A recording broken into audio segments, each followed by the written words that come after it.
do we seriously think that by 2050, the fuel of the future, which to me is green hydrogen, that will not be present there in sun? I have a very different view on that.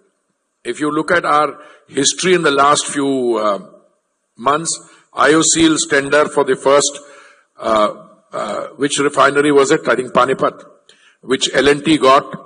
I was told that green hydrogen will succeed only when the price comes down. Well, the price which I found out was $5.50 a kilo, which was earlier. If you remove your GST from it, it's what, $4?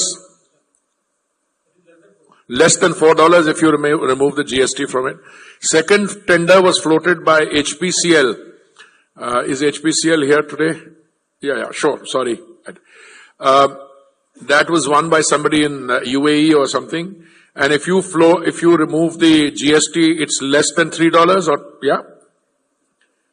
I mean, I spend $150 billion a year. I means India, on the imports of traditional fossil fuels and energy. Just imagine if the price of 1 kilo of green hydrogen comes down to say 2.5, and it's within range. I keep telling them, multiply the number of tenders you're doing, use more and more green hydrogen.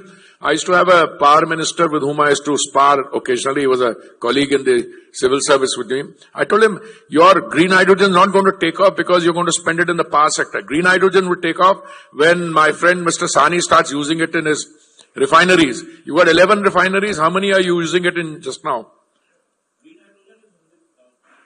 One. I had got your predecessor with great difficulty. I said, at least 2 go for. I said, why don't you go for more? So if the refineries start using green hydrogen, it'll come. We're already into green ammonia now. You're already talking about green ammonia being sold to Singapore, sold to Germany, etc.